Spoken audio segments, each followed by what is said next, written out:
conference will now be recorded.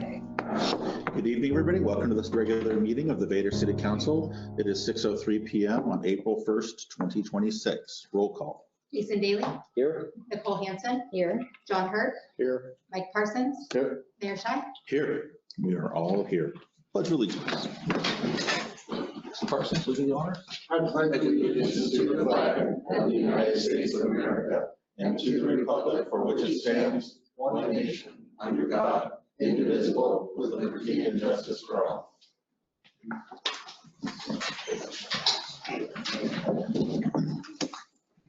Mayor's report. Last week we had the public bid opening for the TIB street grant.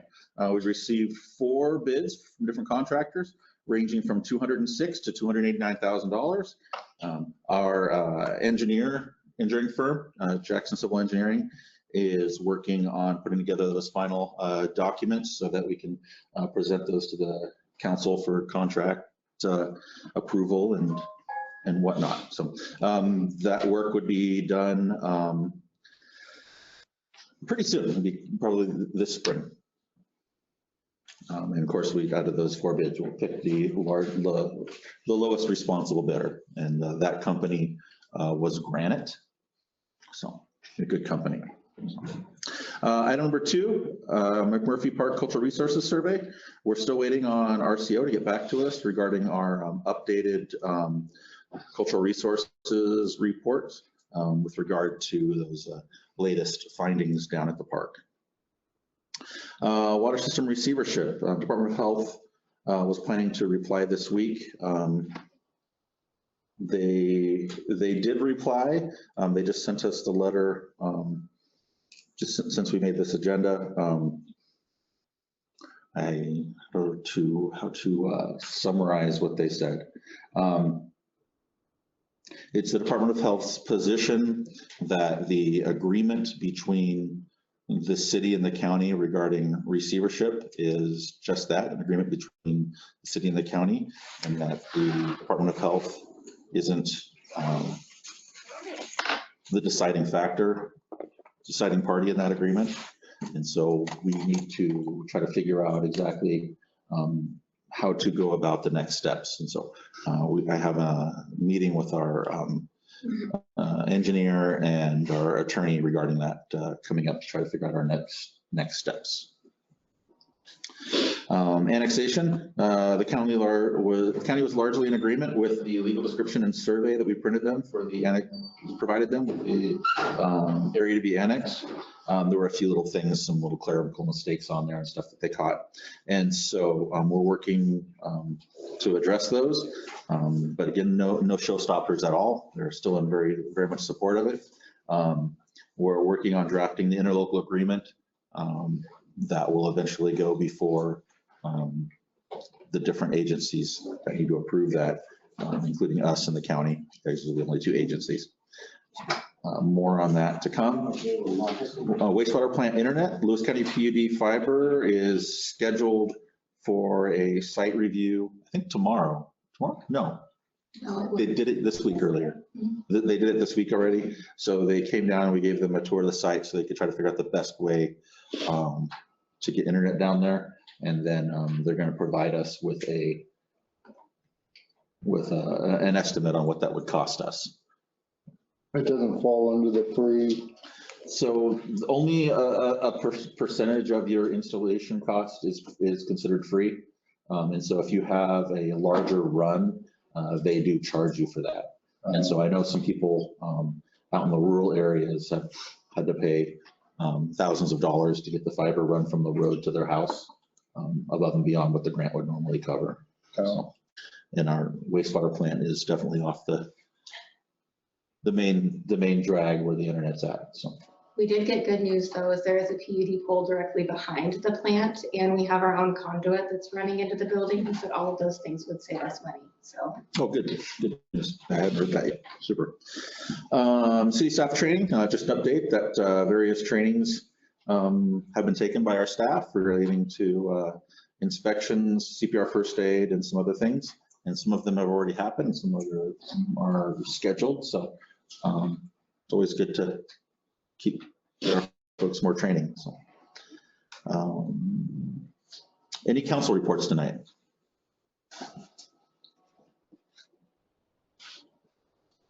No?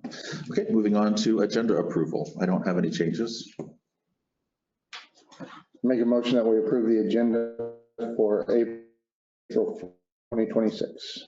We have a motion from Mr. Parsons to approve the agenda for April 1st. Do we have a second? I'll second it. Second by Mr. Hurd. Any discussion?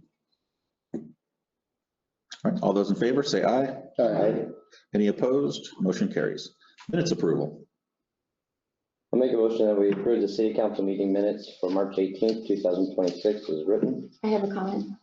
I think on the minutes, the council members are a little mixed up. I think on the copy I have Randy Hollins still listed.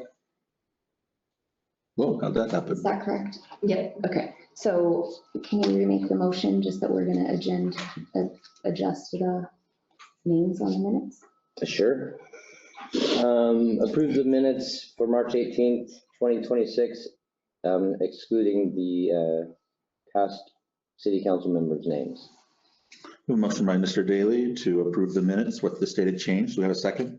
Second. Second, Ms. Hanson. Any discussion? All those in favor say aye. Aye. Any opposed? Motion carries. Voucher approval. I'll make a motion that we approve the beginning of April 2026 vouchers for $39,248.18. The motion by Mr. Parsons to approve the vouchers as stated. Do we have a second? I'll second it. Second by Mr. Hurd. Any discussion? All those in favor say aye. Aye. Any opposed? Motion carries. Special reports, Willis County Sheriff's Department. Hello, Mr. Whitman. Good morning. So for the month of March, the activity for the sheriff's office out here was 155 citizen contacts, 2 calls on shift, 16 traffic stops for a 4-day, well, only 16 traffic stops. There were 11 total calls and 2 custodial arrests. So kind of a quiet month.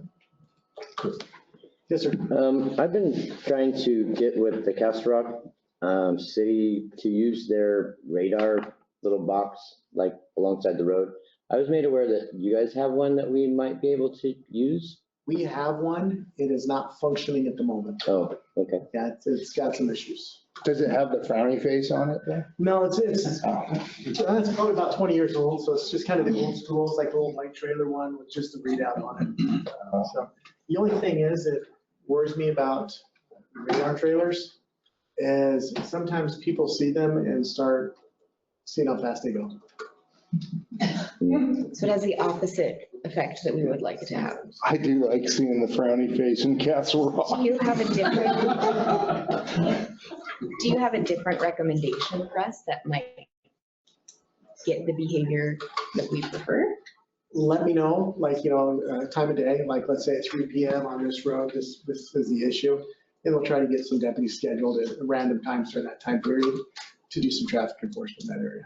Do you have some spare cars that we can park out? That works at the Portland airport. I always go down right there. It's true. Maybe we could build some. Yes. Do a little cutout or one side of the road. But yeah, if there's a complaint, like, let's say at 5 o'clock on Fridays, it seems to be somebody's always speeding by. Just let me know when and we'll try and get that addressed. I did have another person come up to me and ask about the semi trucks parked alongside the 7th Street down by the railroad tracks. It being kind of a danger kind of thing. I don't know if there's something that can be said or, is that okay? I mean, I'm just wanting to take some information back to these people. As far as the city ordinance, you guys have something, and we'll have to check the ordinance and reference the parking as far as the semi trucks within the city. Well, it's 506, right? So it's the highway. It's both. Yeah, yes. I don't know.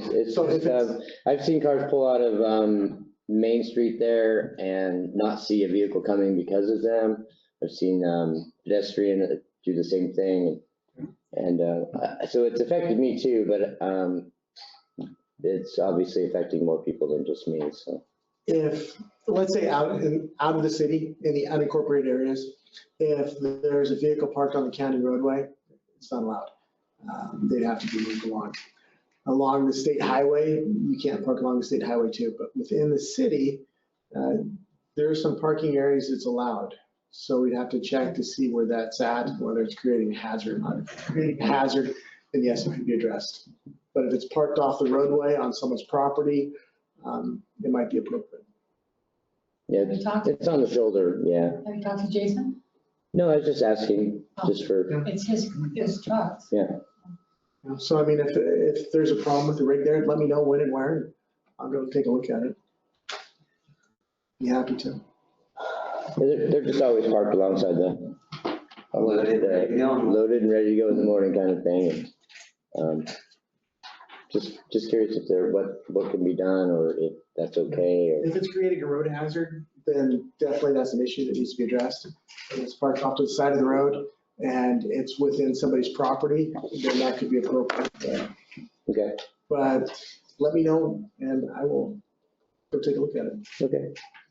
Thank you. Thank you. Moving on to public comment. This would be the public comment period for agenda items only. There'll be another public comment period later for non-agenda items. So any public comment for agenda items tonight? Yeah, should I stand? Mr. Ferguson? Yeah, so, I'm Mike Ferguson, president of Little Falls Nonprofit. This is part of my group right here.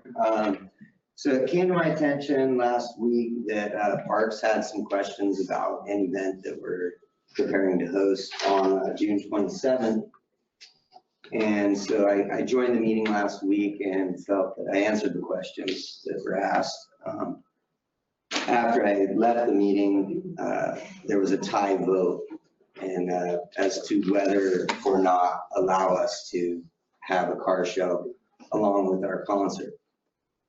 So now it's up to the council to decide whether or not we get to have a car show along with our concert. All these events that we host are funded by our group, and we are trying to fundraise to build an amphitheater to give to the Parks Board so they can use it to make money. And so it's kind of a perplexing thing when, you're just doing something out of the will of what, we think is right. And then, someone kind of is like, hey, no, you got to do it this way. So, because we really felt like when we pitched, I didn't, one of our members came in and pitched it to the Parks Board that these were the dates that we selected to utilize for the year, not interfering with Egg Day, Cheese Days, 4th of July, End of the World Car Show, all these other things that are going on. We had to be really selective about how we were going to host our events, get the most bang for our buck to get the money that we need to build this thing. So, all of our thoughts and considerations into it, now it's kind of, okay, well, maybe we have to restructure it. We're willing to do that, but it doesn't feel good to us. So, I just asked the council to take those thoughts into consideration and then make a decision. Thanks, Mike. Yeah. Any other public comment regarding the agenda items? I do. Mr. Service? Yeah, I just wanted to throw my support behind the Friends of Little Falls car show. I don't feel like it's going to affect the 4th of July car show at all. And my idea is that more the merrier. It's all meant for the benefit of our community and our city. And so it's almost like, hey, let's just, keep lifting and making more events, better events, anything we can do. So I just wanted to, being one of the Parks Board members anyway, I just wanted to throw my vote behind him. Leave it all up to y'all. Thanks. Thank you, Mr. Service. Other agenda-related public comments?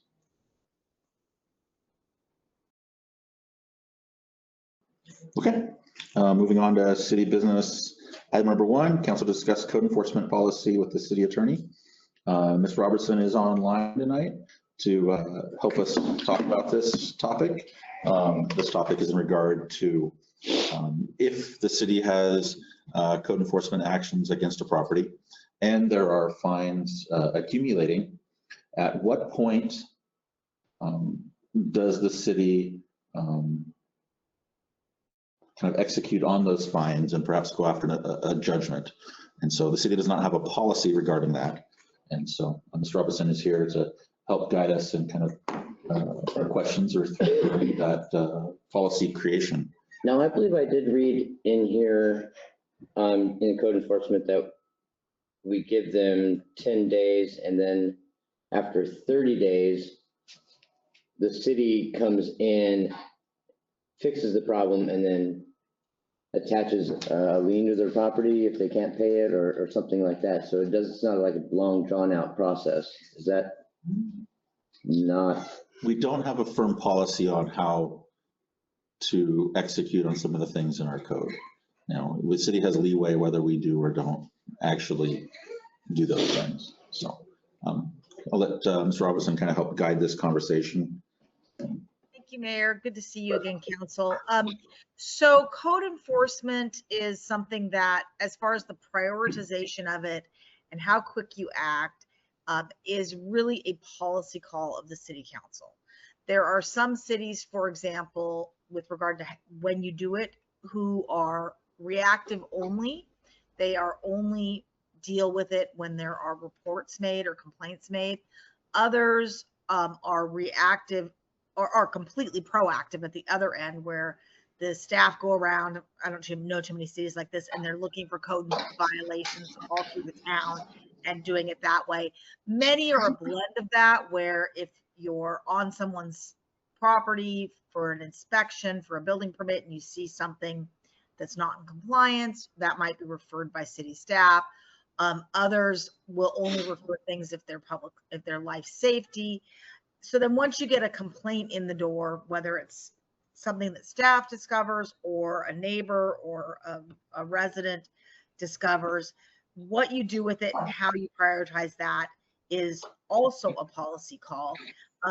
For example, if in limited budgetary times, the city could prioritize, for example, only public safety violations or ones that create a nuisance through trash and vermin, etc., and not go after the others. Those are all policy calls, and cities do a variety of things.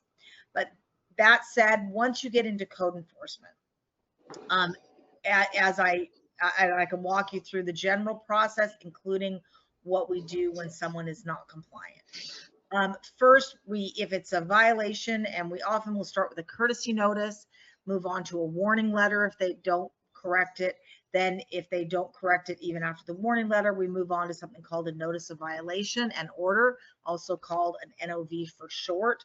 That's where it's an order of the city that tells them we find that you're in violation. You are required to do X, Y, and Z by such and such a date to bring your property into compliance. It also makes sure that we have due process provided for the person that is the subject of the code enforcement action, and that is they have the right to appeal it.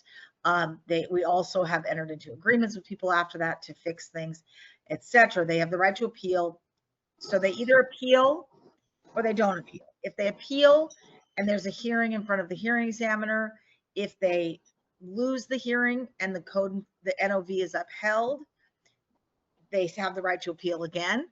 If they don't appeal, it's final. If they do appeal to court, we go to court and we have that heard again. If it's upheld and they don't appeal it to the Court of Appeals, that's final.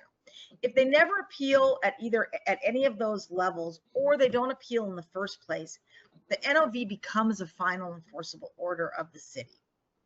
So once we have a final enforceable order, they should be complying with it, bringing their property into compliance by the deadline. If they do not, civil penalties at $500 per violation per day begin to accrue the day after the deadline. So once that happens, the city can choose to intervene. I heard a council member ask about whether we would go onto their property. No, we would not without a court order, because that creates too much liability for the city. But we could get a court order if we want to. We have a final order. We just have to take it to court and have a judge enforce it. Typically, the general process is we wait for a while to see if they're going to comply. If they don't comply, we'll reach out to them. We will let them know that we expect them. This is notice of violation. It's a final order. You need to do this corrective actions. Penalties are running. If you want to avoid, further penalties, you need to bring it into compliance. We offer a compliance agreement, which is a contract between the subject of the code enforcement process and the city that gives them more time to do the work and to avoid some penalties. Those are usually offered. Often if they are just gone quiet and they're not responding at all, then often my office will send a letter letting them know that the order's final, it's enforceable, they have to comply with it, let them know what the penalties are to date, etc. We might do that a couple of times because the next step after that, if they still are not complying, is to file a lawsuit. And under state law, the city council needs to that is filed in the name of the city. So we would then come to the city council in executive session, talk about it, and get consensus to go ahead and file suit.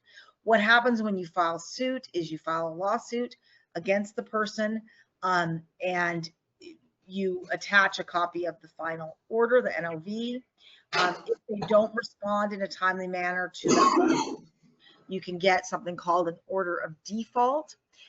You would ask the judge to enter the order of default and to enter a judgment for the civil penalties that have accrued to that time, including an order directing them to do the work in a timely manner.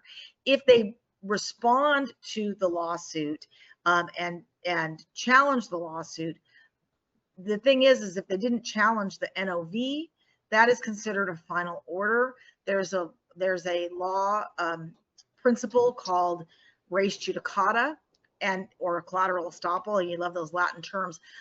What that basically means is they couldn't argue about this down below at the administrative level.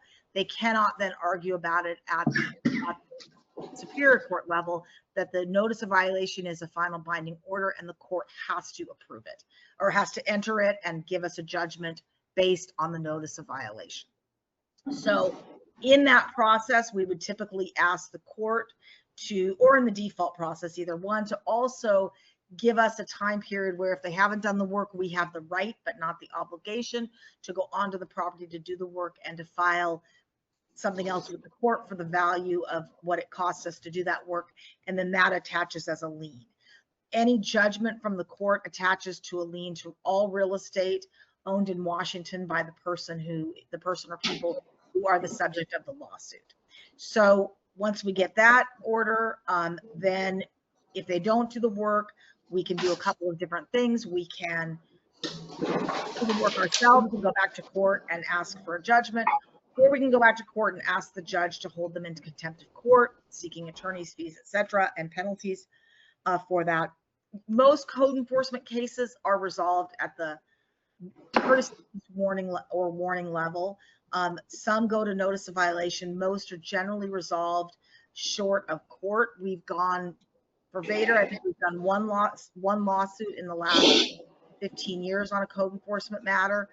For the most part, they are resolved short of court, and that's a good thing because going to court is very expensive. There's not just the filing fees; there's the attorney's fees.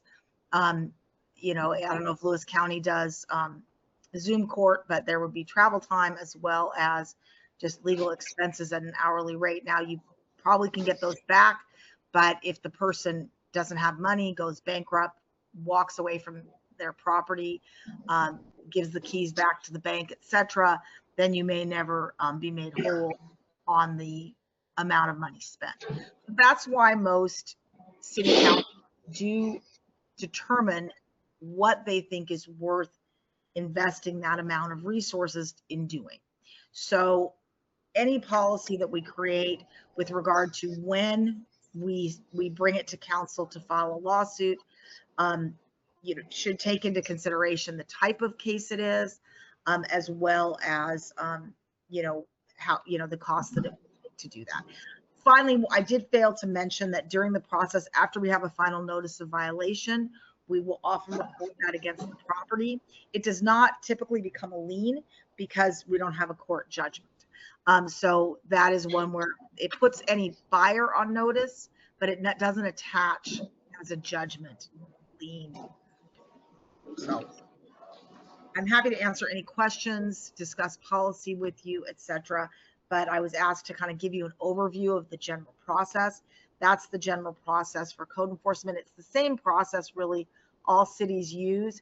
At least all, I mean, I've worked for many, many cities over the last 30 something years, and that is the general process. But as I said, who we file enforcement against, what triggers the code enforcement investigation, and how we want to go against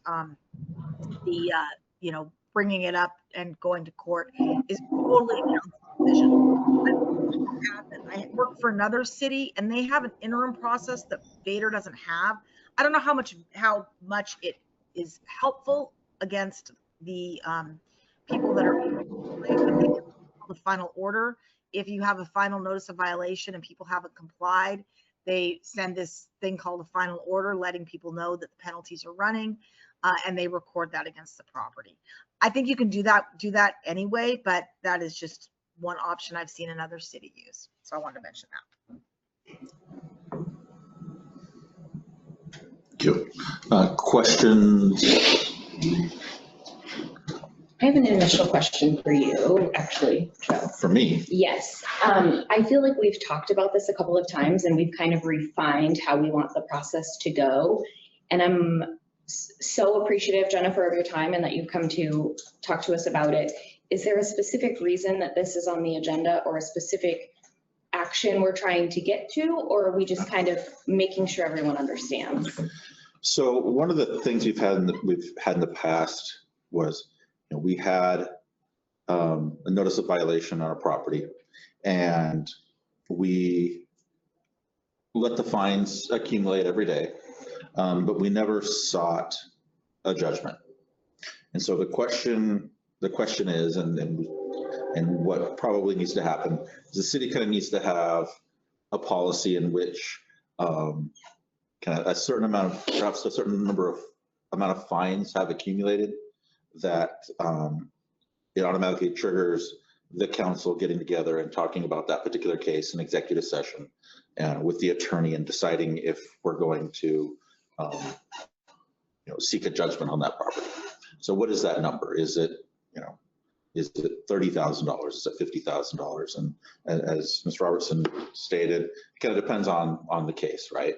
Is the property worth a lot of money? Do the people in violation, do they seem to have money that if the city did get a judgment, we could get reimbursed for all our attorney's fees? And so it is certainly a case by case basis, but at some point we should trigger that conversation, and then we can decide. $500 a day, I don't think we should let it go to millions of dollars. So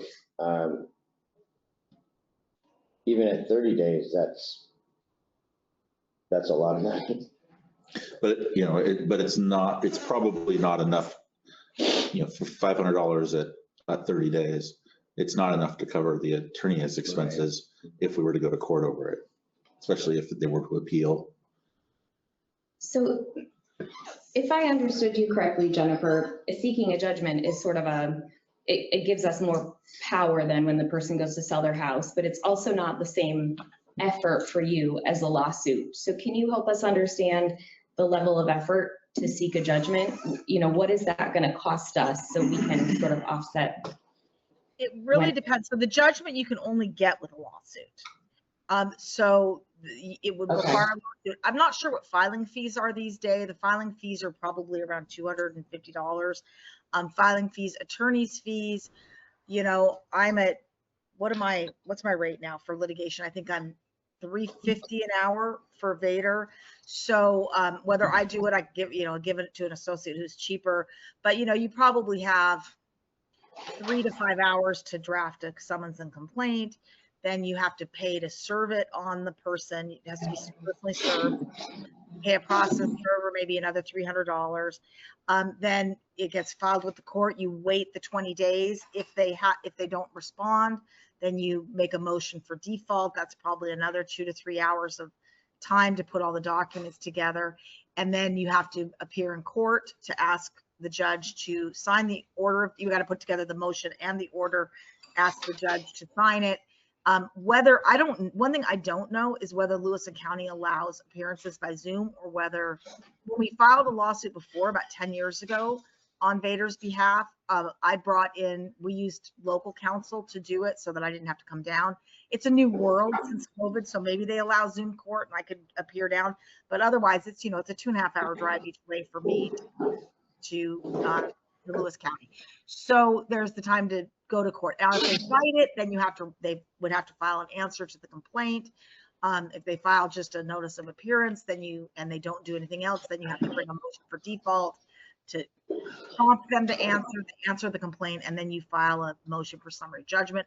Motions for summary judgments are pretty expensive to put together, because what it is you're asking the court to rule as a matter of law that there are no issues of material fact. So those are complicated motions. I've done this motion before for cases, so it probably would, I can't imagine it would take less than 5 hours to put it all together. You have to put declarations together, get the clerk to sign them, put all the documents attach them to the declaration. So, who's been doing the chicken scratches on the, how many hours? Yeah, I gave up around 5,000. So I'm going to say somewhere between 5 and 10. The entry I'm gate, guessing between 5 and 10. If it's Tuesday, if they fight about it, if they appeal it to the Court of Appeals, which I've had one go all the way up to the Court of Appeals many years ago, which we won, but still it was expensive. And so you don't necessarily have a right to attorney's fees on this sort of thing. So that's where, if the penalties are high enough. Now, penalties, if people don't have the ability to pay, there is an 8th Amendment protection of unreasonable fees and fines. So a judge could adjust them. They don't automatically give you a judgment for everything that is assessed, adjusted. So yeah, there's lots of things on there, but that's why it's hard to say. But I would say between 5 and 10,000 at least for legal, for a simple case, and then collecting it. With the last time we did this, we were in the process of bringing a foreclosure action to collect the judgment when the property traded. So, you can foreclose on the judgment once you have the judgment. That's set. The foreclosures, you do get attorney's fees. So. Okay, thank you. That's helpful. So when we get our water back, would we be able to turn the water off? Because we can turn water off if the sewer bill isn't paid. So if they get to a certain point, can we turn the water off for the notice of violation? I would, that's a legal question that I'd rather answer in executive session, if you don't mind, council member. And I'd need to look at the water code. You can turn the water off for things that you're allowed to turn it off for, like non-payment. And in the summer, you're limited. I can give you this information in open session. In the summer, you're limited if it's during hot weather. So yeah, it would be unlikely. Okay, I would like a little bit of time to think about the number, because I want to run some numbers based on the conversation, but I'm going to propose to council that we maybe come up with 2 numbers, and that we have the option, but not the obligation, to take someone to, the next step. But the reason I'm going to propose 2 numbers is because Jennifer was saying that if they don't respond to the NOB, that's basically an agreement. So at the point we take them to a lawsuit, then it's almost like an automatic judgment. Did I hear that correctly? Yes, yeah. It is, but you still have to go through all the process. Of course, fair enough. Fair enough. I'm just saying the odds are in our favor in a different way there, versus if they have responded and are participating. So either we come up with 1 number or we come up with 2, but I think we spend some time. I think that if they're responding and participating, that's all we want. Yeah. We don't want to do this to make money. We want to do this to clean up. Okay, so 1 number if they're not responding. Yeah, it's just if they're not responding, or if they're just blowing us off, and okay. Because we already have people that are being fined and they're just giving us the middle finger. They're saying, I ain't doing squat and you're not paying the squat. Yep. And so that's where we need to, like, I don't want these fines to go up to $1 million and then nothing happened. Yeah. You know? Do you have a number in mind? I just don't have one in mind. Like at the point, what do the fines get to that triggers us having that conversation? I think, well, Jennifer, we can foreclose on the property at some point, correct? Only if you have a judgment and they do not pay the judgment. Yes. Okay. And you could not only foreclose on that property, you could pick any piece, if they own, like, say, 5 pieces of real estate across the state, you could pick whichever one you want and bring a foreclosure, because a judgment automatically attaches to all real estate. So would it be, would it behoove us to set it at say the value of their house? And then once it hits the value of the house, okay, it's time to go to court and get the judgment so that we can foreclose on it and get it cleaned up. You could set it at whatever you want, council member. I wouldn't probably recommend that you, if you're wanting to bring a lawsuit, that you let it get that high, because then the person has no incentive to try to clean it up. But I also don't want it to cost the city money. Right. So if we can tell somebody to clean it up and they tell us to pound sand, if we sell the property, we can recoup our money and put that back into cleaning up the property or cleaning up the town again. So, because that's ultimately what we want, instead of dragging it on like this last one that we just lost everything on. And yes, we won the court case, but that didn't mean squat, because we still lost, except for that person. So, 90% of the time, I think that people are just, and if they need help, at least they can call us and we'll do whatever we can to help them. But the ones that just say, piss off, I'm not doing anything, I have the right to be like this. Well, then we need to hit it and hit it fast and hard and be done with it. So one comment, council member, is one thing I do not routinely do for the city of Vader is to send those letters to people when their penalties get to a certain level. Often, not always, but often a sternly worded letter from a law office on behalf of the city, or even a second one of those, letting them know what the penalties are accumulating to, can get people moving. Doesn't always, but it can. And I've seen that work in other cities. And sending a letter is a lot less expensive of an endeavor than filing a lawsuit. It doesn't get you a judgment, but it might get them to start bringing things into compliance and take the notice of violation seriously. can it be posted also? We can post NOVs. We always can post them. We don't have to, but we can. No, I mean like, hey, John Doe is doing this, his penalties are up to this amount, we're trying to get it cleaned up. Tell your neighbor to clean up. Shame them. Shame them, yes, shame them. I mean, this, doing everything in executive session and not putting their names out there is ridiculous. We just need to, I mean, dunce boards or something, I don't know.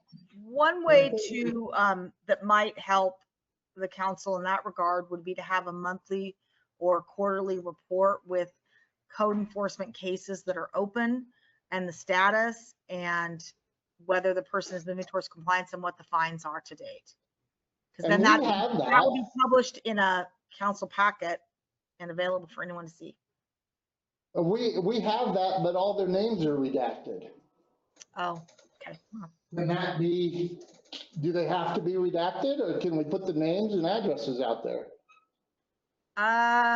Let me think about that. But they are public records. The notice of violations are public records. So Okay. they're not Are the confidential. warning letters, Jennifer? Are Warning warning letters, letters yeah, public? those are public records as well.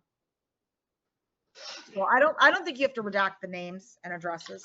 But some people might want to be sensitive to people who are going through a hard time. That's a policy call again. Well, I think that the first letters are private, but once they say, well, I'm not done doing anything, they're not gonna do anything to me. All right, as soon as the notice of violation gets filed, their name gets out there, everybody knows what we have to deal, or what you guys have to deal with. Well, I think, like Jennifer said, I think the first letter should come from the city, our nice little pleasant letter saying that you've been turned in by your neighbors or whatever. And then the next one, if they don't comply, comes from an attorney. And that might get the lead going in their pencil so that they could comply. I only shook my head because I think we sent 3, and I was just. Currently, I was there's like two trying to courtesy correct my letters, mind. and then there's the warning letter, and then the notice of 2 violation. courtesy letters, a warning letter, and what was the last thing? Notice of violation. Notice of violation. So maybe we pick one number, which is when they get sent to Jennifer's office and Jennifer sends a letter. So we go through this process of 4 notices from the city, and then the fines are accruing. And when it gets to a certain value, it automatically goes to Jennifer's office for a letter to get sent from the attorney's office. And then at a different point, we decide if we want to have a conversation. Well, I kind of think that the first letter from Jennifer should come before the fines accrue, because I mean, we don't really want to go through this process. I really want to get them just like to go. I mean, if I got a letter from an attorney and I'd be like, oh, this is real, I'm gonna go out there and do it. But if I got from Kristen over here, which is so sweet and nice, I might just put it over here in this other file. You know what I mean? I thought we were saying most people do respond to Kristen's nice notes. A lot of people do respond. Yeah, and. You haven't seen the other side of Notes are her. great.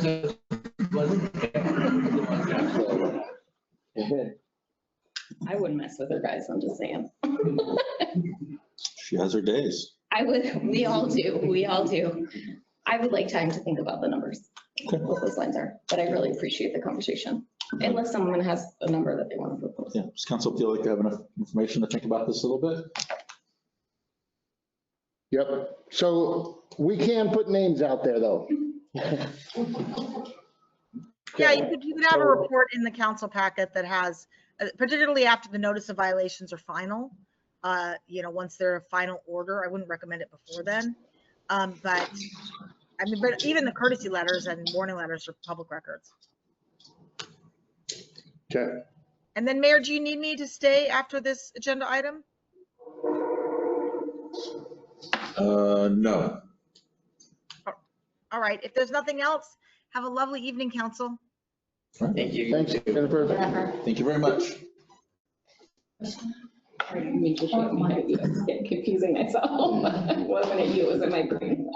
What's that? One thing I gotta say, we have to get this settled before the annexation goes into effect, because once that goes into effect, we have another hole that's full of just garbage that we're gonna be taking over. Yeah. You know, and I think, let's just deputize John. Anybody wants that. I've heard a couple people laugh when Jason said, when we get the report from the neighbors, that's the way that we, just so that everybody knows and it's on record, that's the way that we, at least it used to be, is that, correct me if I'm wrong, but it was all complaint driven. It's not like we're driving around looking for issues to get to do this garbage with. It's it's complaints from your neighbors. So if you get a letter from us, your neighbor doesn't feel comfortable enough to go talk to you. So that's a whole nother issue. But let's just clean it up. Well, the house down the street from me, the neighbors have to put rat poisoning on their air cleaners because the rats coming off that property and getting up into their engine compartments and eating the wiring. And that person's being fined hundreds of dollars a day and just gives us the middle finger. You know, we have to do something about it. Yep. I see Mr. Goff had his hand raised on here. Mr. Goff, did you have a comment?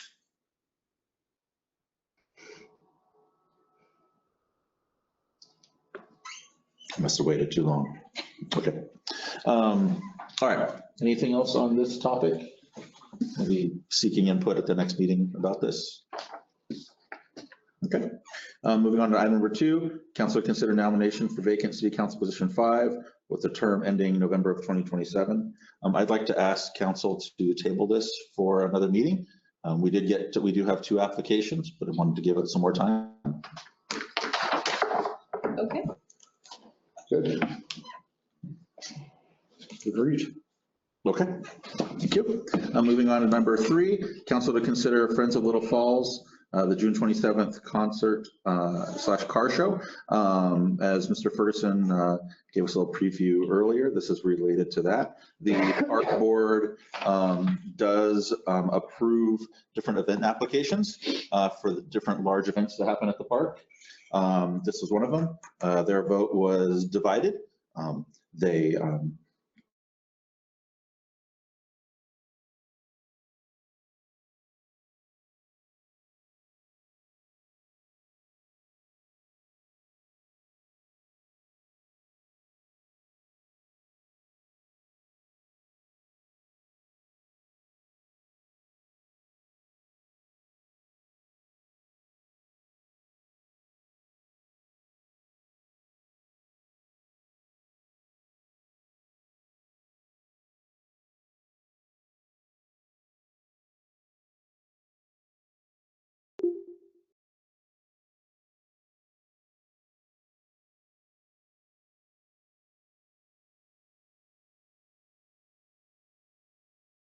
just for a second.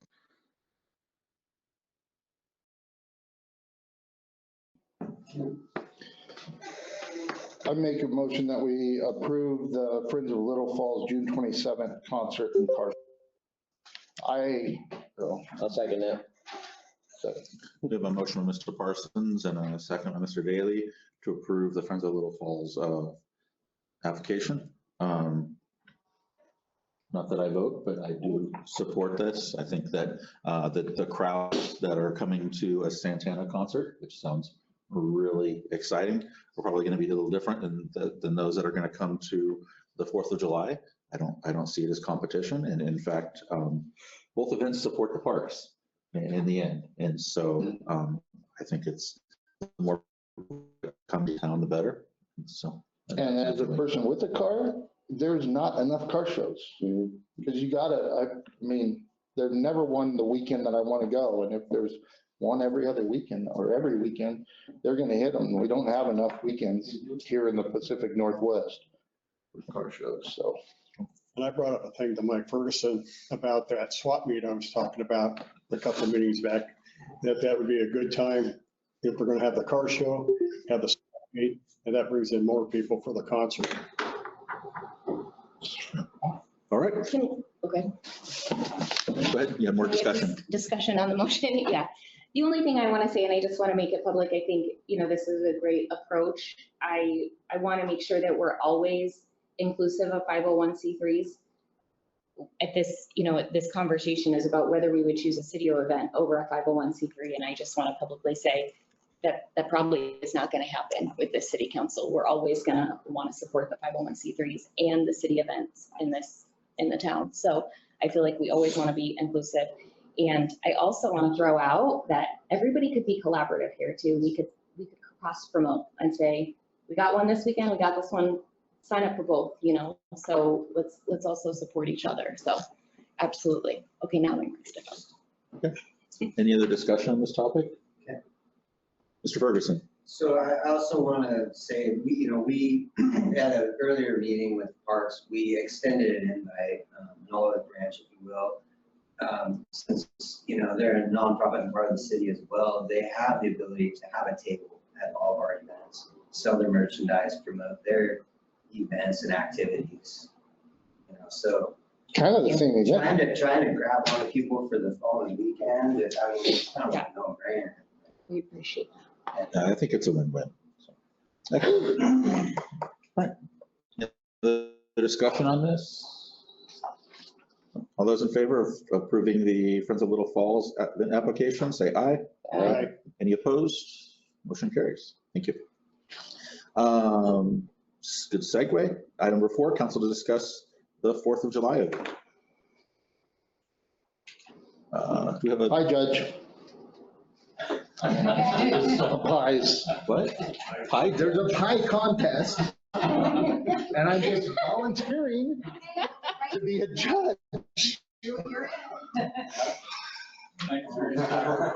Mike's the pie judge. Kristen, do we have were you presenting this topic? Yeah, so there is quite a few documents in your guys' packet. There are some agendas, there are some letters to send out to businesses looking for sponsorships, donations. There is also some fundraising ideas. For council, I'd like you guys to give city staff some direction on how you guys would like to see this event go, as far as what funds you'd like to put out for things. Do you agree with us asking for donations and sponsorships? Do those letters look okay for us to send out on behalf of the city? And do you have any input on fundraising ideas that were provided? So I'm going to ask that we go item by item. I don't have the whole packet in front of us, so do you want to tell us what's first? Like, is the apple pie item first, or you know what I'm saying? Did you want my iPad? You want to go sit by? I think my first thought, and I don't know if this is an appropriate time for it, but while I'm happy to approve some of these items today, I'd also like council to consider letting staff approve things that don't cost money. So for example, this donation letter, maybe Kristen could have approved it on our behalf without bringing it to us, since it doesn't cost us any money. Not that we have to make that decision now, but while she's looking through the agenda, I'm gonna throw it out that maybe we don't have to approve every item, but we can today. So what is first in our packet? So first are 2 different donation letters, one for community members and one for business owners, asking for them to donate to our event, explaining what our event is. There's no promise of anything with them, just that they would be supporting our event. So I liked both of those. My only question is whether or not we want to actually say in the donation letter what the money goes toward. So the community member one looks great. The business owner one says your donation will go directly towards securing trophies. And I can appreciate the marketing appeal for that, but I'm wondering if that's necessary from council's opinion. Maybe we could just say to supporting the event, and I'm open, I'm just bringing it up. Maybe it would go toward the learning center. A what? Well, I'm just saying, what if we got a whole bunch of donations and we had paid for our trophies and we wanted to use the money for something else, but we couldn't because we told them that it would go for a trophy. You have to be really careful when you say things like this. I don't want us to go, oh, well, we'd actually really like to pay for this, but we can't because we told them we'd spend our money on a trophy.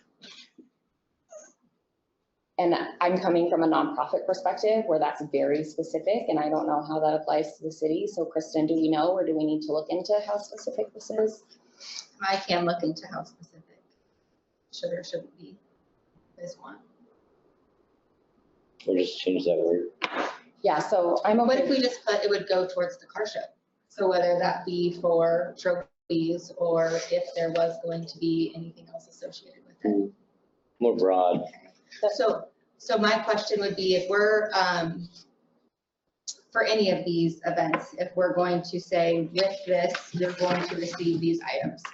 What happens if we don't get enough donations? Are we as a city willing to take on that expense at that time? I'm not gonna be prepared to approve anything that says that at this time. So I think when we get to that item, we'll bring it up, because I don't think it necessarily applies to these letters. So are we okay with these letters, you guys? Everyone? I think the letter, yeah, I like the idea of just a car show. But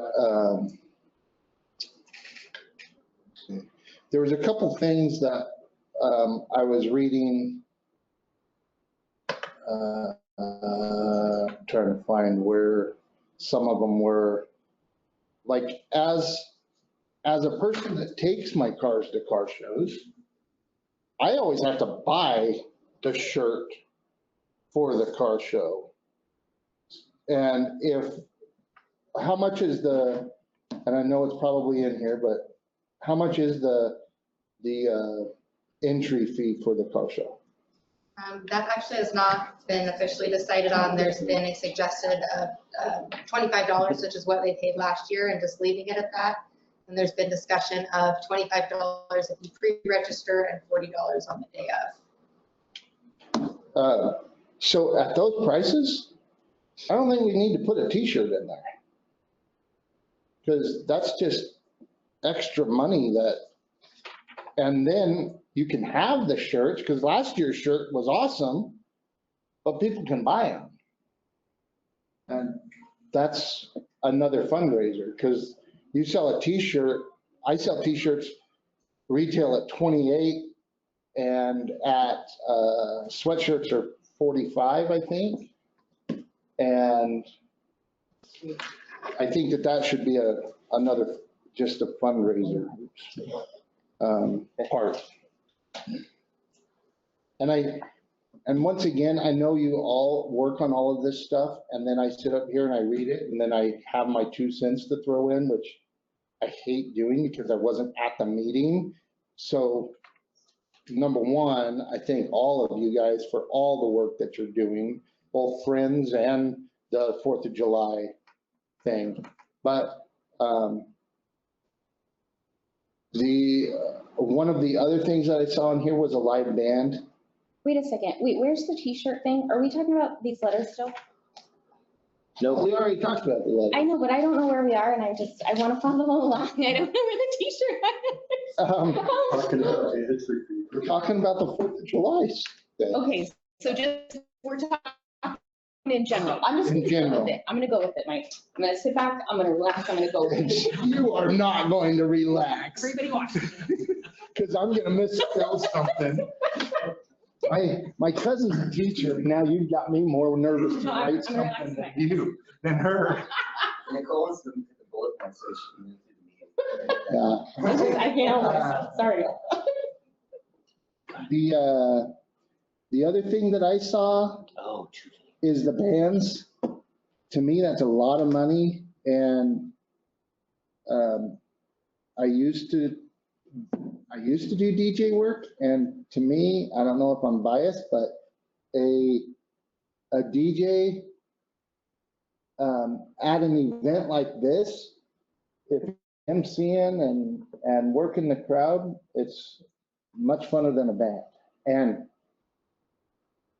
from those prices, a couple $1,000 cheaper. So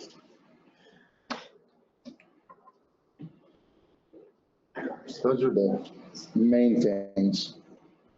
I like the VIP seats. I thought those were a good idea. And I'm going to shut up now. Go ahead. I thought the VIP seats was kind of funny because it's all up there. All at the same. I know, but the last time I went, I got there late and I was sitting on a hill, You know. and didn't, I thought, ooh, that's a good idea. So I am not opposed to the fireworks seating fundraiser. I think before we officially approve promotion of it, though, it feels like we need it a little bit more firmed up. And what I mean by that is I'm not comfortable saying that the fundraising from the live seating goes to live music, because I think we're undecided about live music. So I think the fundraising needs to go toward the event. That's one item I have. And two, I'd like to know if someone went out and measured these spaces. We're offering 20 spaces at one point and 30 spaces at another. And there's a note below that says, don't worry, we'll have enough space for the public.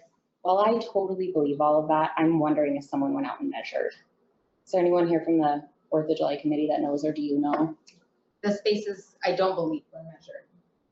So We can go up and do that. So I'm definitely open to the VIP seating fundraiser. I think it's cool. I think it's fun. I've done something like that. I agree. It's pretty common. I would just like it a little bit more firmed up. I would like the fundraising to be general, and I would like someone to go measure and have a really good idea, and then I'm okay with it in theory. Joe, Yes. I have a question.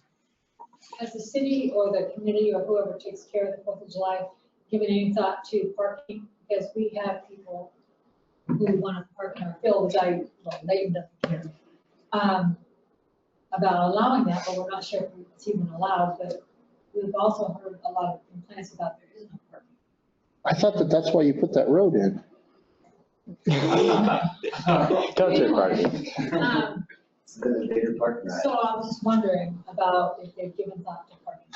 It had different, there's not a lot of solutions to this parking issue. There's only a finite amount of space in town. The one largest comment that we got, it was actually from the fire station. Chief Underdahl did come last year, kind of did a recap and suggested we find a way to keep certain fire lanes open. And so that's something that we're going to look into this year. In particular, 8th Street on the way out to West Side Highway. Put it one way or something? There were folks that were parked on both sides of the road, not leaving enough space for a large rig to get through there.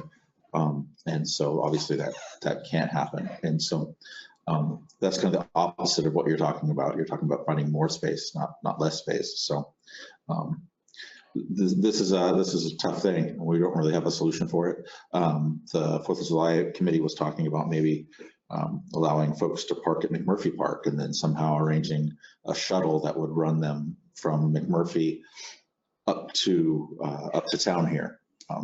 So there's been different things, different ideas that have been thrown around. Still nothing perfect yet. Does the fair, I haven't been to this fair in a long time, but do they have, like the Puyallup Fair has the what do you call it, where it's a trolley or something like that, where the tractor's up front and it's got probably 60 hayride kind of people sitting on the back. Does our fair have that we might be able to? I don't think so. No? Not the Longview one, not the Shayless one either, that I remember. So I don't know if there's a,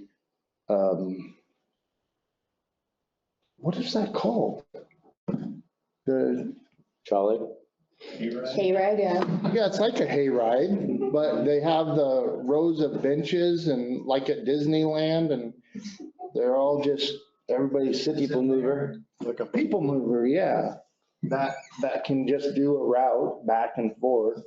I would think for like on 8th Street, like from the school up to I Street, we could make half of it parking and half of it one way and just make everyone go out or come in one way or something. I don't know. They're going to park that way anyway, but it'll keep them from double parking in the street, maybe. I don't know. This is tough thing, parking. And so if anyone comes up with some really. The other issue that I saw last year, Maybe we could put chalk parking lines on D Street on the other side and actually get more cars in, like angle park them. Whoa, people live there. not only that,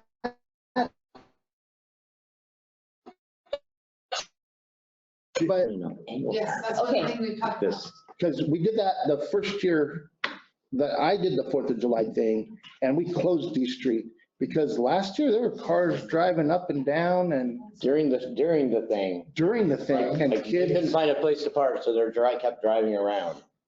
Okay, I would I'm just gonna throw out that maybe we just need some kind of cohesive document that says how we're gonna handle parking and dropping people off and whether or not we're gonna, close D Street. And Joe? I like all of our ideas. I'm not trying to stop our ideas. I'm just saying, I don't know that we can make any decision based on Right, we're just throwing out a brainstorm. bunch I of know, brainstorm. which is great. Let's keep brainstorming, but we're also gonna need a way to decide. Because I've never been to one of the 4th of July committees, so now here's all my thoughts. Right.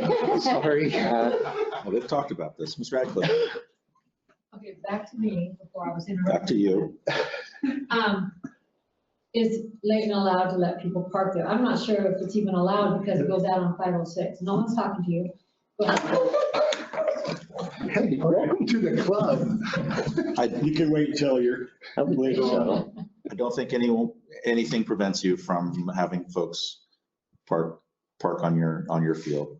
It's a And, legal driveway going in and out of. Parks on the highway anyway, so and park in your field, all the better. at the Puyallup Fair, all of the neighbors charge to park. Can they, We're not gonna charge people to park there. I don't even want that to deal with that. If they're gonna park there, they have to be decent, normal people. Oh, now you're gonna, nope, you can come in, nope, not you, not you. Sorry. You gotta have a- Lexuses, Beamers, and Audis only. I would encourage you to think about the risk, though. I mean, if you privately have 50 cars parked in your, Not 50, we're talking like 20 and 30. and one of them starts a grass fire and all the cars get burned up. I don't want you coming into the next city council meeting. golly, you're such a buzzkill. That's why I'm here. Well, there's also the liability, if they walk out and they're stupid and walk out on 506 and get hit. I just don't know. That's why you gotta Put charge. a sign that says parking, you're at your own risk, right at the front. Okay. All right, so parking, what's next on this list of, I would like to throw a shout out to the pie baking contest and how that turned out. I love it. Amazing job. I'm so stoked about it. So totally approved in my opinion. Anybody have any thoughts on the pie baking? You're not Run with gonna it. get my judge position. I'm all for Mike to be the judge. That's really cool with me. We're gonna use more than one judge, so you guys. Yeah, you got it. you can't eat all the pie. I can handle it. You don't want I to. mean, look. I do have a question about the day of agenda. It says something about vendors showing up at 8, which I think is appropriate to get set up. Cars are gonna come through the city hall at 9, that totally makes sense. But then it says the event's not gonna open to the public until 11, which makes it feel like the vendors are gonna be set up 8, 9, and then you're just gonna sit there. So could the event open at 10? That can open at whatever time. I mean, I think maybe we just move that up earlier but the rest of the agenda looks okay to me in theory. Was that decided that they're gonna come to the city hall? I think so, but I don't know. Is that the cars? Because to me, that sounds like chaos. They've spent a lot of time thinking about this, and so if one of the 4th of July committee members would like to talk about it, please do. Last year, we had the vendors and the cars and they all were going down the road together down 8th Street. So if we get the vendors in an hour early, but have Kristen is going to work that day. So they can come here just like May Day. It's just like May Day. Line up. The cars pay out here if they haven't paid, or if they have, then they run around and we're taking all of 8th Street. We're taking both sides of the highway for this car show. So for everyone listening, I think that means they come in D Street, they come down this road, they pay Kristen, and then they keep going, they line up at Then 8th they Street. motor around to A, Is and then that they're correct? parked. Maybe not D Street, maybe come off of 8, just straight down West Side Okay. Highway, bypass D Street Okay. entirely. That's- It doesn't matter. That makes Yeah. sense too, because so many people will be on D Street. Okay, fair enough. A little background on this. One of the things from the latest state audit, financial audit that we did, they didn't really care for cash handling out in the field. And so by having the cars come here to register the day of, we can keep the cash here at City Hall. All the cash handling comes through City Hall, and it makes the auditors a little happier. So it's kind of partly where that came from. our goal for the day is to only have city staff handle money so that we're the ones liable, and then we have access to bring it back day of and put it in the safe. It certainly isn't reflective of anything that any of our volunteers have done in the past. It's just one of the suggestions from the auditors. Okay. And considering what the auditor said, are you comfortable being here to collect money that day? for this? Yeah, I volunteer. Okay. Obviously, here at City Hall, we have the resources to take a credit card if we need to, and take cash and things like that. So Maybe they can stop at my house, I'll take their money. we'll take cash. I'll take everybody's cash. So there was 2 different agendas presented. And so we're saying we are approving an agenda. I would like us to look at both of them so I know where. I only saw one. Yeah, I do too. The second one came at the last email I sent last night. I have not had a chance to look at that email. I think it came with a list of suggestions, additional suggestions. Is that correct? Is it that one after our council packet? Mhm. I have not had a chance to look at that email yet, so I probably need more time to take that in. So give me a second to find. Maybe we table, since there are 2 agendas and I can see that this one is complicated. Maybe we either hear from the committee or not, but maybe table actually approving the agenda until next time so we can look at these. I don't know. Kristen, was it this one? It's the email from last night? Yes. These 2? Or what, this one with that? 2 different, this one and this one? Yep. What's the live action shootout? Sounds dangerous. What I plan on doing there is having a comedic live action style. Have you ever been to like Universal Studios? Oh, yeah. Silverwood? Okay, I gotcha. Something like that. By the way, there'd be no guns, Cap guns? I thought there was cap guns. Someone on top of the jail, Not even flipping off. guns, No? actually, yeah, no guns at all. Just keep it, as. How do you have a shootout with? Maybe lightsabers. Lightsabers. Yeah, there you go. Why even call it that? This is Lewis County. You can bring guns. Mhm. Mr. Rubin, what do you think about a live shootout?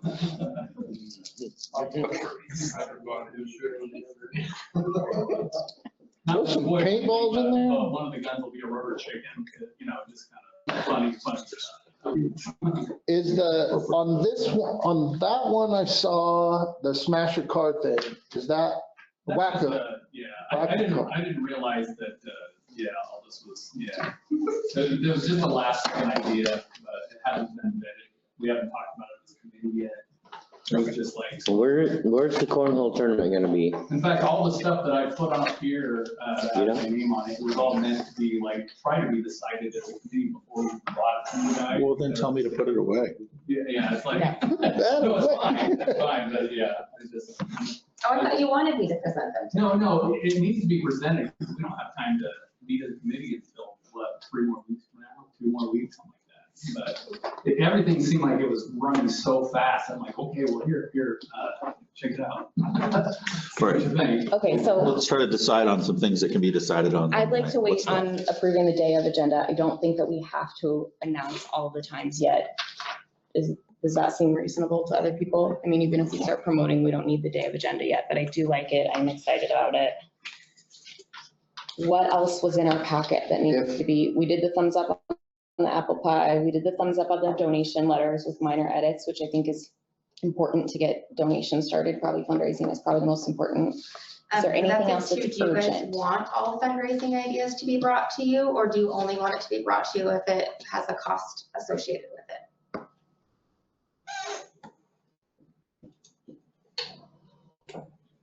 Do we I'm need to think okay on with it? it. We need to I think think on it. I'm most okay with- things will have a cost associated with it anyways, but Yeah, I'm okay with fundraising ideas coming to us. I'm more thinking like promotion items, maybe like the apple pie flyer. I think the city staff could approve the flyers and promotions. What do you guys think? That doesn't have to come to us for approval? Or it all can. Like, it's a new process too, right? So we could still have everything come to us for this year and make a new process for next year. Anybody? I don't mind the way it works now. we'll leave it for now. Does this need to be voted on tonight?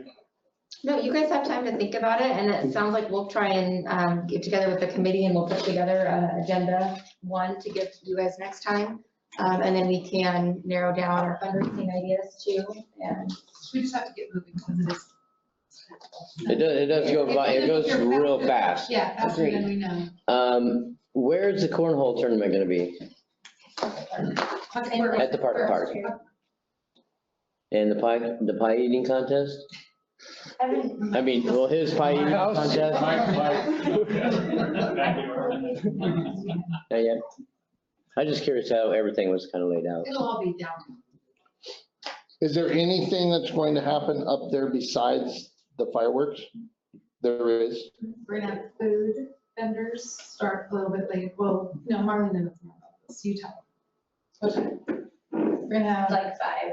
We'll send some food up there. Yeah. That was a big concern last year, that there was no food Yeah, up so, there. yeah, we all, like, there'll be plenty of food up there, and then, like, whirly gigs, stuff, heads up, and stuff like that. I got a good idea on parking. Oh. There's a great big open parking area right where the donkeys are. You can talk to Steve Crone, and maybe he'd let us line cars up right there and let them walk up the hill. On Main Street. Yeah. Anyway, Sorry, just brainstorming. Well, I think we should table this until they've made their corrections and more time to go through this. is there anything you guys feel like we didn't address to make That is urgent. Anybody going on? I just added that is urgent. Oh. You were, But we yeah. can go ahead and start getting sponsorships, obviously. And donation. Donation. From those letters, yeah. Right, okay, perfect, thank you. And I would strongly recommend that if, up to 2 council members could attend their committee meetings as well. And so you could be involved and hear some of these. I think it's really funny. Mr. Parsons is gonna try every pie, and then at 3:00, they're gonna sell every pie missing a piece of pie.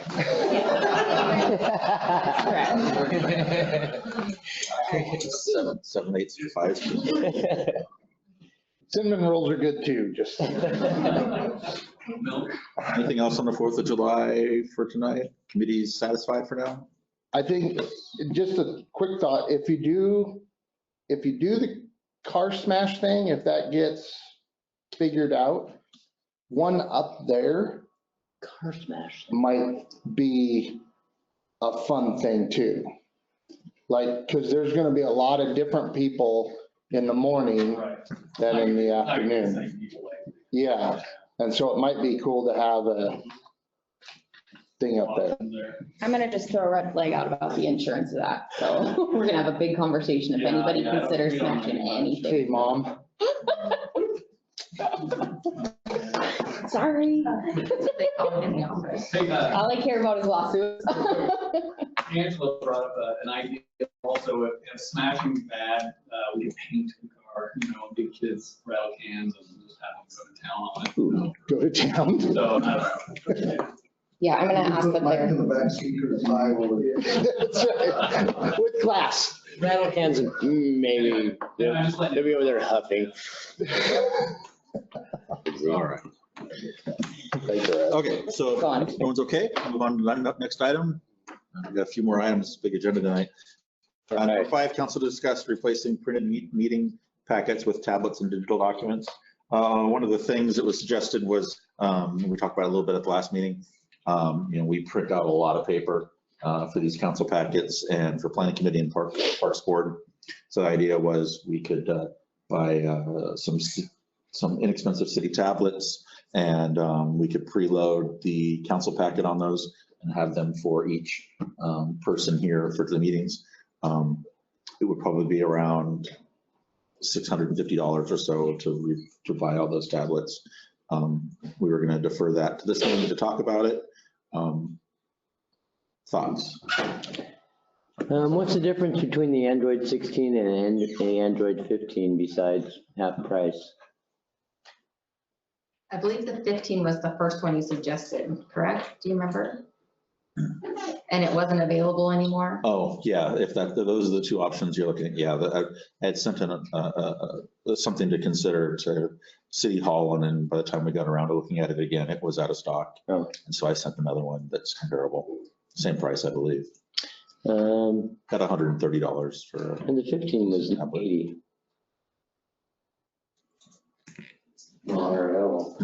So I got a.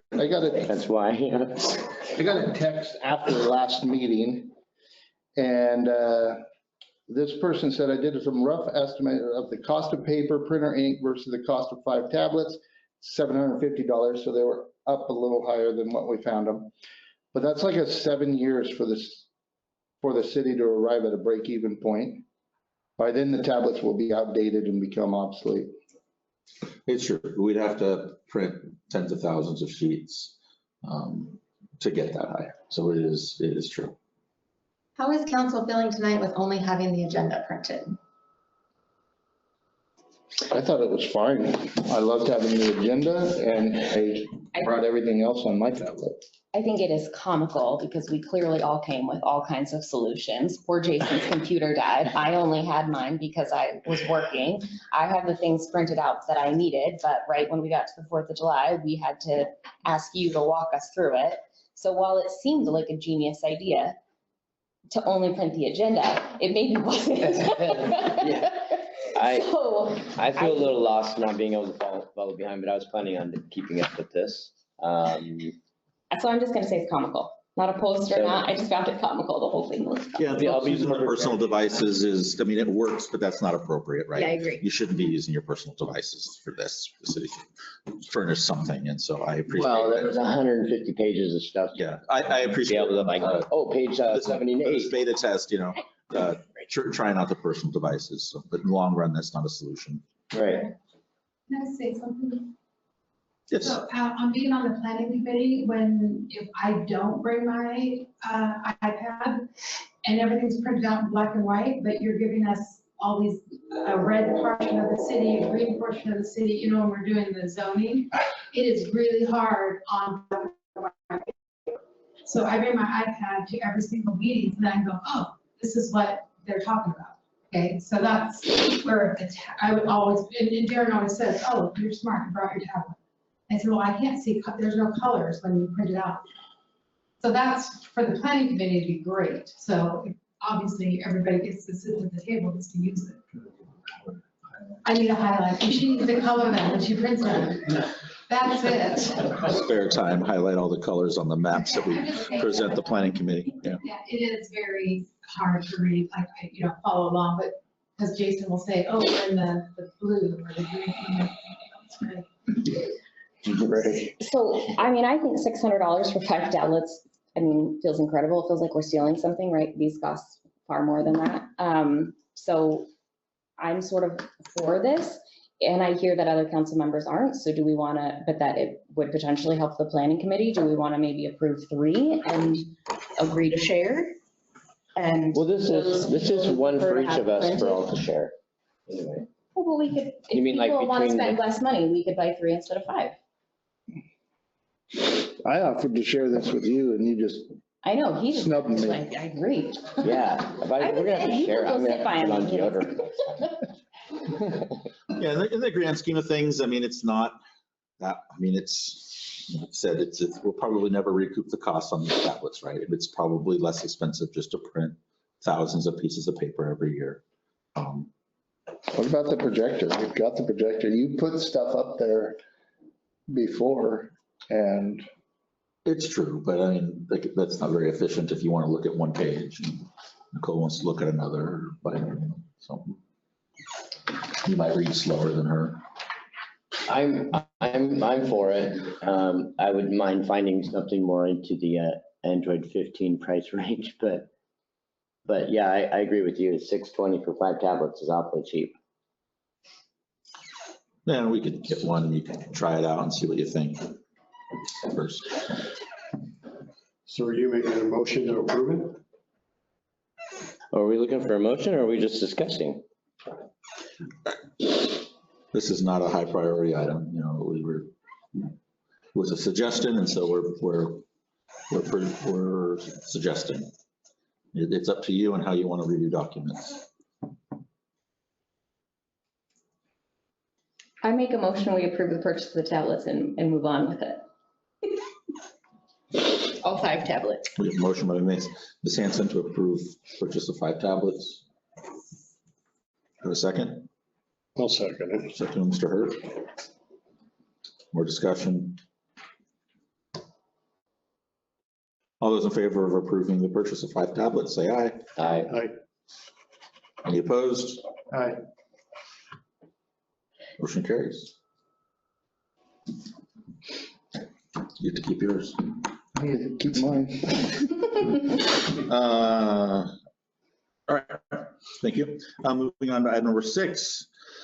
Council discuss the Vader Municipal Codes 1 and 2. This is a huge topic. I'll start. So I just want to let council know, it's not taking me time to review these. Like I don't continue to extend this because I'm not taking the time to review it. Quite the opposite. I'm reading these 2 and 3 times. And part of that is because, I'm asking myself a couple of questions. One second while I help Jason learn to run an Apple computer. I'm asking myself questions like basic questions to start. Is this item clear? Do the references seem accurate?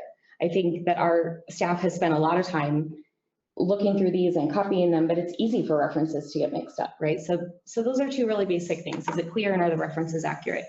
Then the next thing I'm asking myself, is it reasonable?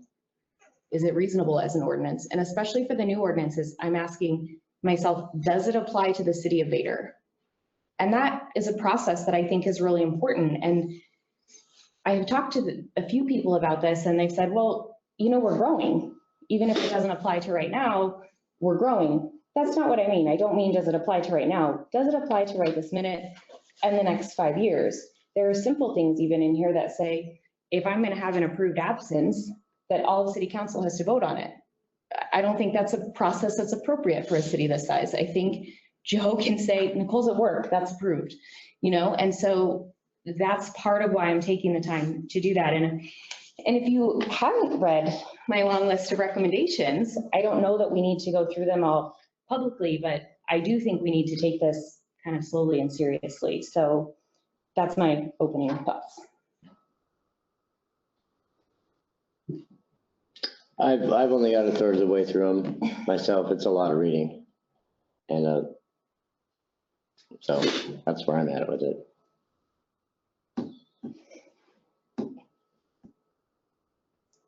I'm on page 64.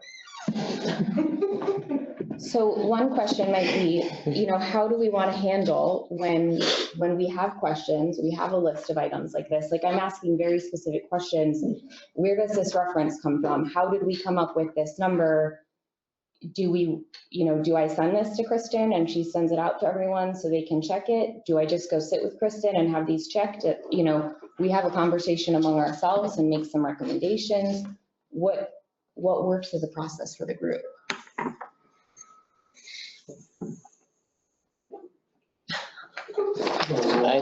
I think you take your recommendations to Kristen, for sure. Yeah, if you submit them into City Hall, and especially if everyone has them, we can combine them together into a single document for review. Cool. This is a big task. It's reviewing the entire city code one part at a time, trying to figure out these things from 30 years ago, and whether they're still relevant or not. We've also discussed as a staff, not giving you guys the entire codes. We realize how overwhelming that can be. And so once we get past these first couple, we could maybe try and break it down into different sections, or maybe if there's been topics that the public has brought to us that they have an issue with, we present that code or that section. That way we're not overwhelming you guys with entire codes. I do think though, even just if we do one section at a time, I thought 2 would be reasonable to tackle at once, but maybe it's just, section 1 and section 2 is maybe we'll just have to, because if we have a portion of the section, it's hard to review within it, right? Because the definitions are at the front and. So with this, when we get these codes like this, would it be better to have a workshop and the staff and the council work on the codes, and then bring it to the council, or bring it to the next meeting and vote on it. You know, once we've all agreed that the wording and what code should be what, I think a workshop would be better than trying to figure it out during a council meeting. We could do that. We could schedule, a meeting. That's the sole topic of the agenda, is to discuss the code, particular section of code. And then, obviously no decisions will be made at that meeting, but go back and forth. So I must have missed the meeting where we started talking about this. Is this like a state mandated thing? No. This No, is just for fun? it's solely for fun. Yep. That's why I'm only on page. You've been so That's why I'm only on page 64. So the other, because I'm all for getting rid of a whole bunch of these things. There's so much garbage, like I think putting a water heater in, why do we have to get a permit for a water heater? And that's in here somewhere. I know that it is not in this section, but that's coming sooner or later. Some of that stuff just is dumb. And I think it's a waste of everybody's time. But maybe and then having the staff go through all of this, they're already busy. I mean, I can't find time in my day to go through all this, and they've got other stuff to do. So can we maybe find a committee that, Wait, can we fill Mike in about how this started? Because I wanted to throw a shout out to Darren, who noticed that our city codes were up to 10 years old and took it upon himself to write new codes for us. So we are not asking the staff to do it. The staff are saying, hey, this stuff doesn't work. And he's already made and spent time making these codes. And so we're reviewing all of his hard work. And I really appreciate it. So that's why I'm. Believe me, Mike, I'll tell you right now, with the codes that we have, city staff, our hands are tied. Yeah. Our codes are over 20 years old. There's things we can't do that we need to do. So not technically for fun. We're doing it to support the staff. They asked us. And to allow us to do our job properly. Yeah.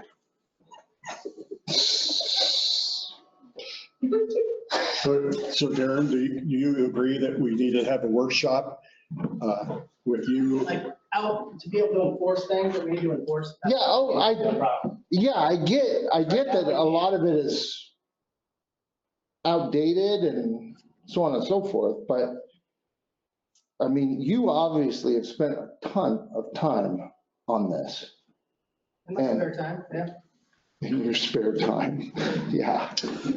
Is everyone in support of a workshop? And then, and if we are, then we can, city staff can get a hold of everyone and try to figure out an appropriate time that works for everybody. It doesn't have to be, a Wednesday at 6 o'clock.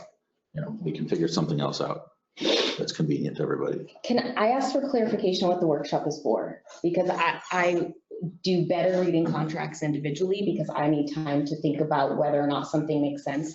And in a room where everyone else is talking, I can't do that. So I need a better understanding what the workshop's for. So I envision it perhaps being during business hours, and maybe Darren can help go through a lot of the things he's found, kind of point that out, and we can kind of go through it together. But we're not doing a page turn, right? Like I'm not agreeing to a workshop for a page turn, but I could agree to something where Darren points out words that are like really important that we probably should approve sooner rather than later. Or, I have some questions or items I'd like removed. Maybe we can get those moving quick. Is that what you're thinking? I just don't want to go through a page turn of the contract. I understand. Yeah, okay. It's not good to go to a meeting where that's fine. You could have read it on your own. Okay. That's fine. So, Mr. Notch. Yes. May I suggest AI to review? And then you review that, so it'll tell you what's been cut out, and what stays. And the council could narrow it down quickly that way. But you have to be sure and review, because occasionally makes a mistake. Yeah, we could, try some. I'm all for the use of AI. I want to do it. Okay, thank you. Council aware that this all has to go get reviewed by the attorney as well? Yeah. So, Darren, are you starting at the beginning and just working through, or are you finding things that, you know what, this is an issue for us? And that, are you picking those? And I've then, gone through the entire thing. It's done. It's done. He's done. We're trying, which is part of why And there's 33 of those. yeah, I was gonna say, last council meeting, I didn't say it publicly, but I was getting a little frustrated that we weren't moving more quickly as a group to support the staff and get more of this approved. And obviously it's hard and it's gonna take us a long time, but I think we do need to find a way to, how are we gonna get through it so that we can support the staff and all the hard work they've done. how did you do that? Right, yeah. I get like 2 paragraphs and I'm out. I'm asleep. This is what, which I appreciate. So maybe if you don't mind, maybe for our first workshop, if you could prioritize sections for us that we could approve more quickly to help you get moving. And if they give any other recommendations on how we can make your job easier with this, because we are going slowly, I acknowledge that. Yeah, it's pretty clear that the council meeting isn't necessarily a good environment to do this, and so maybe a workshop would be. Okay. All right, we'll work on reaching out to everybody, and it'll be a public meeting, so, and we'll get it advertised. Come. So y'all can come Participate. and enjoy a code review workshop. All right, anything else on item number 6 before we move on to the last item? All right, council to discuss, discover Lewis County Live. Oh, It's a fun little thing. We've all gotten a copy of the latest changes. Is it in the packet? Is it the end of the packet? It is in the packet, it's at the very end.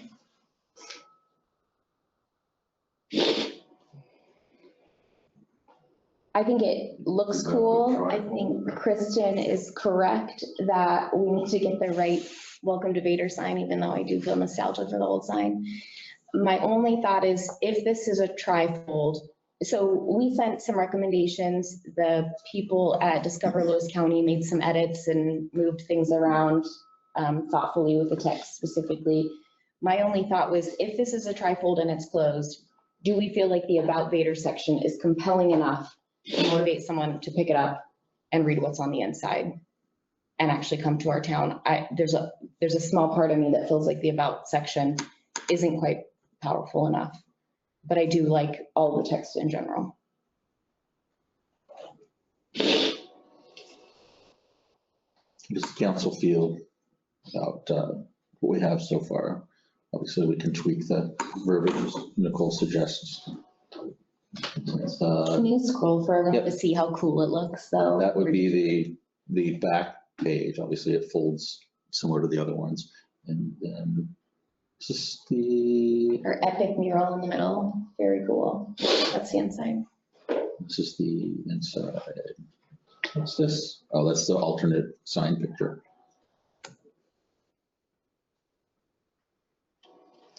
So it talks about our events. What's the council feel? Looks good. But yeah, you're gonna put that picture on the front? Oh, boy. Oh, never mind. is there anything, I don't, Mayday. Oh, there's. That's an aviator. I will be the same. Oh, just Kristen now? I don't know, it's circled. Yeah. Family owned since 88. So we just asked for one change. Jason said it's been family owned since 88, so we made that change with Kristen. I also would like to, on the About section, very minor, but instead of it talking about the Lions rest stop, it's a mini stop, so I'd like that to be clarified because they're completely different things. Okay, I think that's fair. Fun fact, I was in Leavenworth this weekend and we were talking to a couple there And he was familiar with Vader because he's ridden through on the STP ride. That's awesome. I love me some Vader taters. Get What this, you talking about? I was in, where was I? I did not know that. I was either in Monroe. Yeah, it was Monroe. Not as exciting. I thought it was Oklahoma City, but there was a lady, they're like, where are you guys from? I said, Vader. I'm like, oh, you've been there? Most of them, nobody knows it. But I have throughout the US had people go, oh, my uncle, I was in Nashville, Tennessee, and, or not Nashville, St. Louis, Missouri, and a guy said, oh, my uncle's the mayor of Vader. I'm like, what? And then it looked just like Joe. It's kind of weird.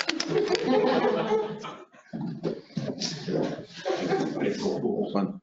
No, April. It really That was is. real. It was Ian and his new baby. Yeah.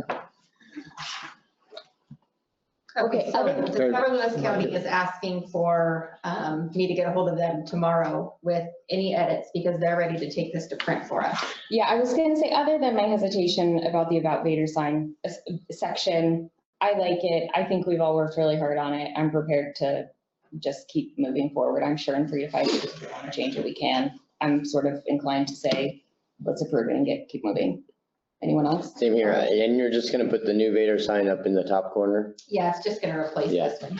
Yeah, Can we delete the Lions Club sign out of that picture though? you don't, Probably. I'm just joking. you don't like the Lions in this picture? Can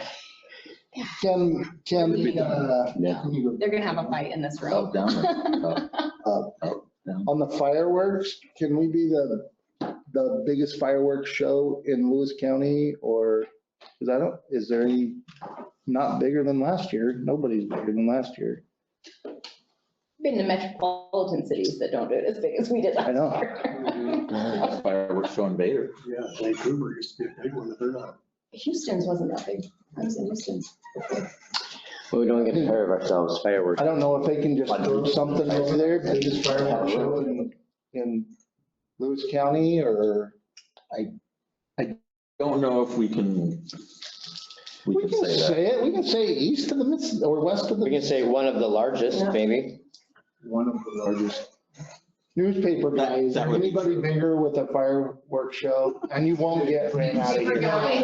Because I've been to most of the other shows all around the county, and the only one that even really comes close, honestly, crazy enough, is Packwoods.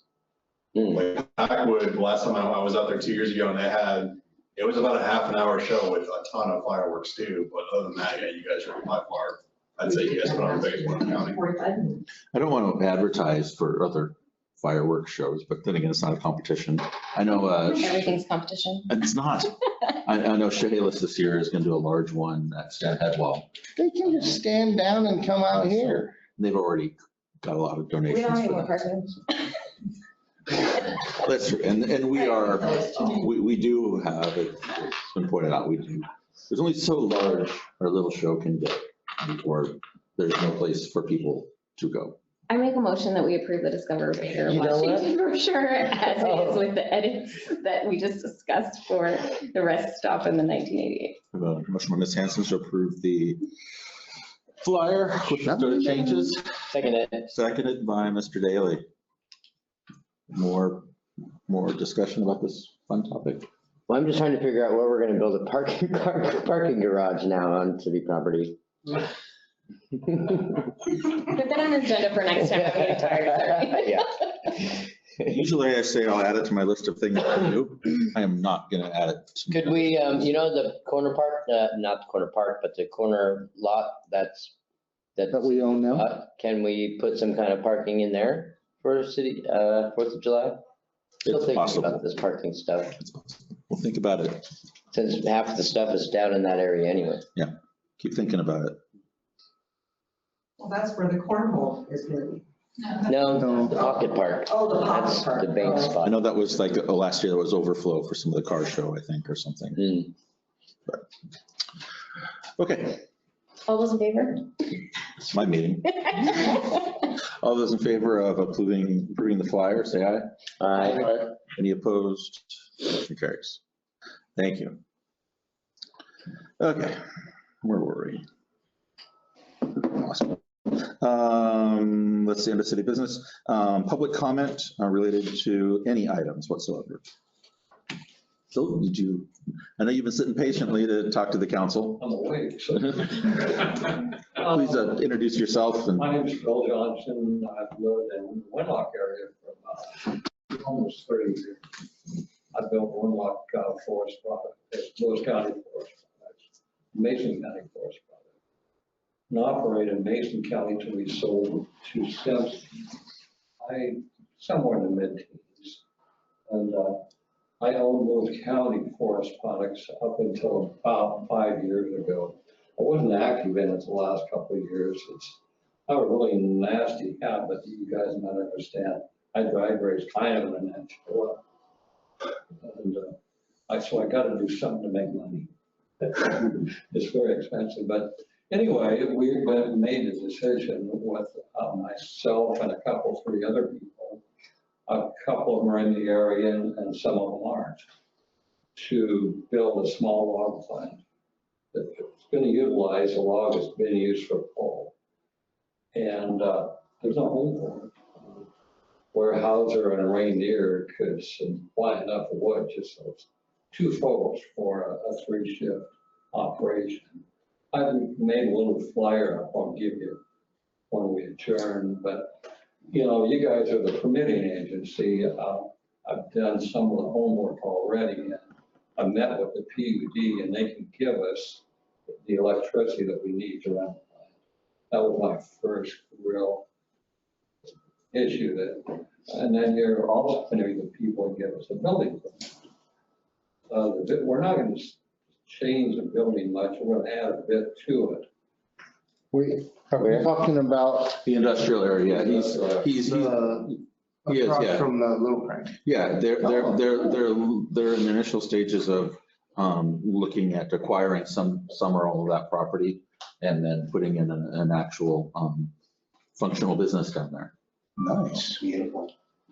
Yeah, we'll employ on 3 shifts about 70 people directly. And then you're going to have at 3 shifts, probably 75 log trucks a day coming and going.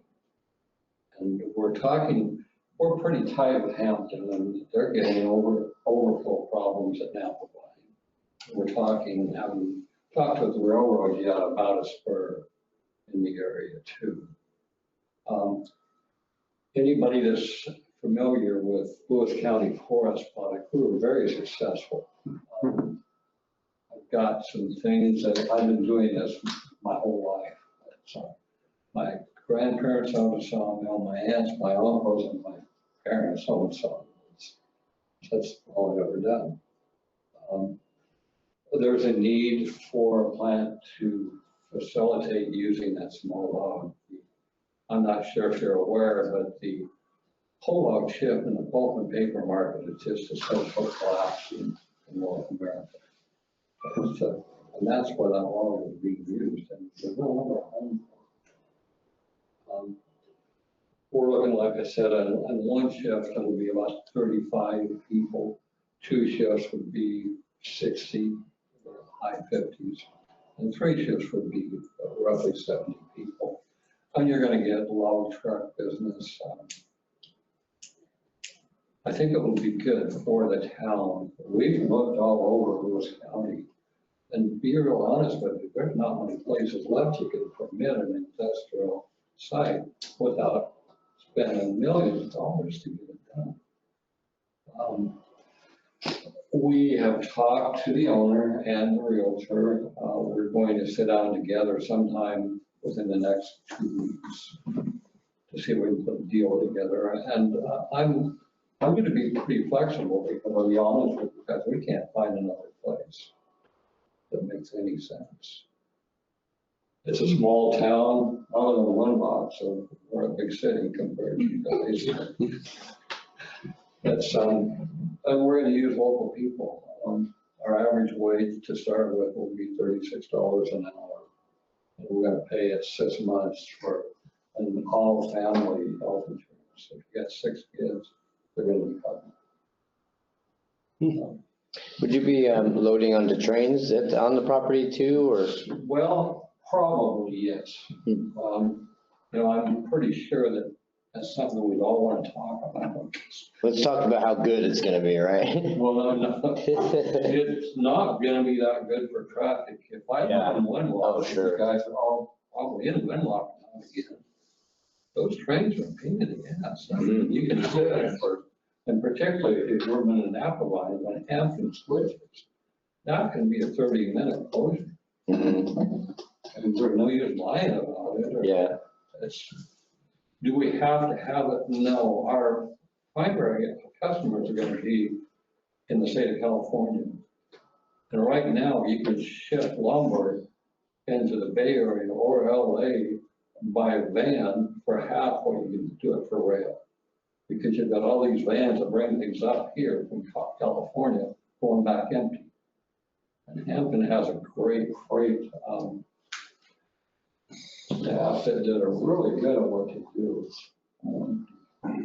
The 3 of the probably 5 or 6 owners I've been here, like I say, 25 years. And another guy that's going to be one of the owners has been here for about the same time. We're local. Some of the things that we did in Winlock, we did a lot of things for the city. Which for nothing, we kind of corral some of our electricians or maintenance people. You guys needed something done, we can figure out some way to get it done. There's firewood for seniors, there's a lot of things you can do. And we're in a long time ago, need to make your city happy. And I can't tell you that we're not gonna be a nuisance at times. We're not gonna dry any lumber, which means there's no boiler or no dry carriage, and you don't have the problems of pollution from those 2 things. All of our residuals, lumber are gonna go into Nippon. As long as we've got a long-term agreement with them. Hampton is gonna handle lumber sales. What about your runoff into the creek? Because you're right. We're not gonna buy that. There's no way that I would buy the 12-acre piece along the creek. And that's something that, I've got to get into, because one of the things that I'm going to make sure that I acquire is a phase 1 site. I walked it when we had that really heavy rain a couple weeks ago. I could not find an oil seam, which kind of surprised me, because I think that was used for outside storage. Our piece, was it not? Not for very long. In the red fence. Yeah. Usable site, but no, I do not want that 12 acres. Would the city want it? And that's down on the end where the 2 creeks come together? Is that what you're talking about? It's that sliver that goes right along there. Yeah. Well, that's what I was going to say. I think, I don't know whether we're going to lease it or purchase it. We haven't got, the owner will do either one. He wants out.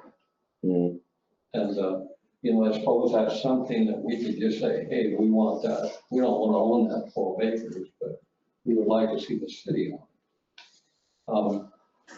I've been doing this my whole life, and I understand environmental problems. I live right behind the sawmill that I sold.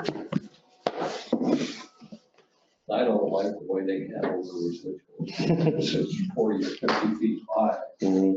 Well, thank you for sharing. I know you kind of just wanted to get like kind of the temperature of the council here, before you start buying big pieces of property in the area. And so hopefully you kind of got a feel for what folks think. I don't want to, it's too early, but we're going to have to sit down once we get close to, are we going to buy it or are we going to leave it?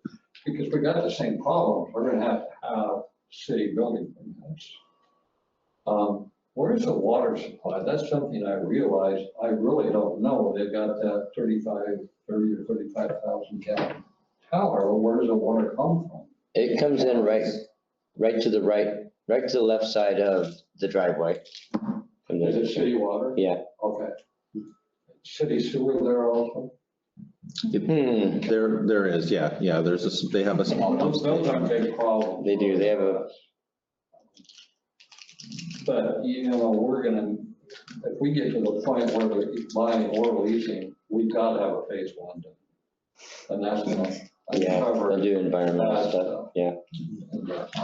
Well, to me, like a pretty clean site, to be honest. And it used to be a lumber mill years ago, back in the 20s. Oh, okay. That was a lumber mill there. The building is nice and the fact that it's insulated, and I'm not gonna sit there and tell you it's not quiet. That building is sitting where the mill pond used to be. That's why the floor's all broken up if you've been in there. I have been in there. Yeah. I've seen worse. Yeah. All right, well, I'm gonna have to cut you off there. Yeah, I was supposed to do 3 minutes, we went way over that, but no, this is important stuff. Well, yeah, if I had known you were coming, I probably would have put you under a special report, not a public comment. So, oh, you did? Yeah. Wow, what happened with that? Let me think.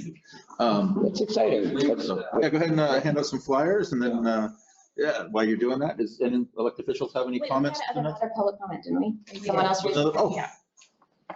That was a mistake. Ms. Ratcliffe, you had a public comment. I have two comments.